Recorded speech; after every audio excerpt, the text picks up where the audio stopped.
Yes, you guys heard right. For any of you that watched E3, you'll know by now that Phantasy Star Online 2, Japan's most popular MMORPG since 2012, is finally coming to the West. After almost a decade of wanting to legally play a localized version of the game, Sega and Microsoft announced their plan to bring the game over on both PC and Xbox. Microsoft in specific will be providing the servers and publishing the game over here as they purchased Western publishing rights. Unfortunately, even though Sony owns the rights for the game in Japan, that likely means that a PS4 release over here is unlikely.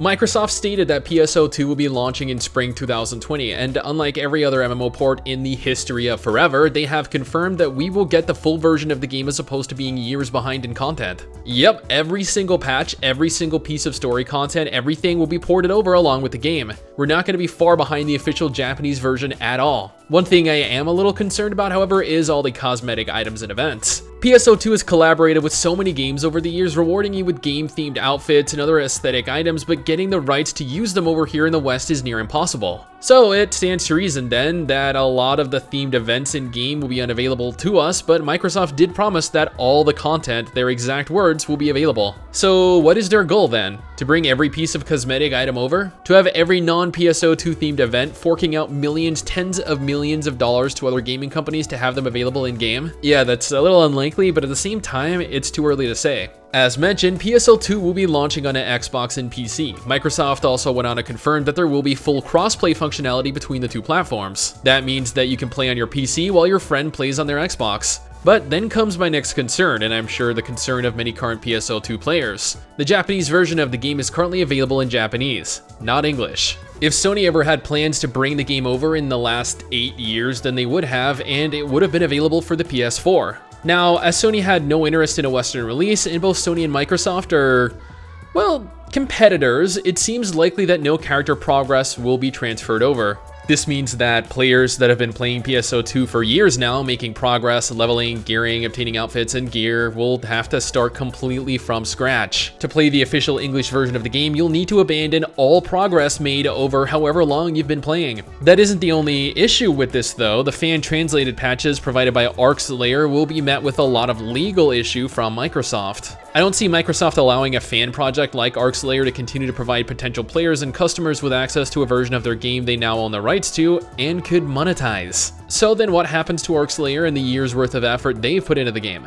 Do we just say, okay, thanks guys, and I'll move on? Do we continue to support their fan project and continue to play on the Japanese servers knowing full well that the vast majority of new players will all roll onto the official English servers anyway? Honestly, I don't know what'll happen with it, but I can for certain say that I am grateful they provided the service they have over the years. Without them, we wouldn't have had the opportunity to experience the game as we have, and without the popularity that this fan project has generated, it's unlikely Microsoft ever would have ported it over. So thank you everyone at Ark's Lair, and I hope we continue to support them in some capacity as we move forward, as they have confirmed that they will continue to provide support to anyone looking to play on the Japanese servers. Interestingly, or alarmingly I guess, depending on where you live, the trailer and Microsoft both mentioned that the game will be coming to the West in spring 2020, but coming to the West means what countries exactly? Looking at the official website for the game, it states debuting in North America, with no mention of a European or Oceanic launch. Does that mean then that the game will be region locked to North America only, and then everyone else just gets shafted? That's unlikely, but it does potentially mean one of two different things. One, that the game will launch in North America first, and then move on to release in other Western regions, such as Europe, as the year goes on. Or two, Microsoft will provide North American servers, but not region lock the game, allowing people from Europe or Australia and other parts of the world, excluding Japan, to play the game on the North American servers.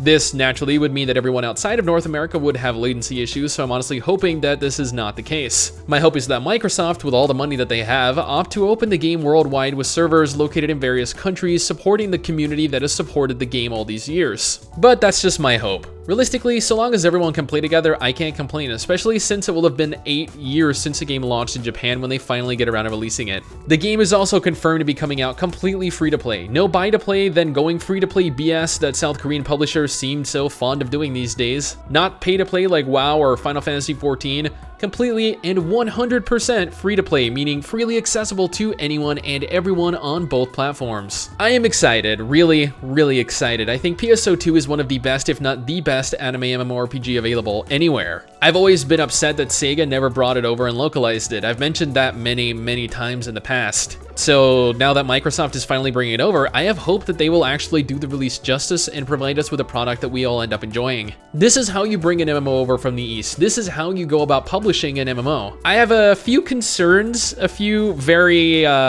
warranted concerns with the release, but nothing that will stop me from playing and enjoying Phantasy Star Online 2 when it launches next year. I hope to see you all there as well, regardless of if there are temporary IP blocks, only North American servers, or whatever else happens. I guarantee you I will be there day one. What do you guys think though? Are you excited?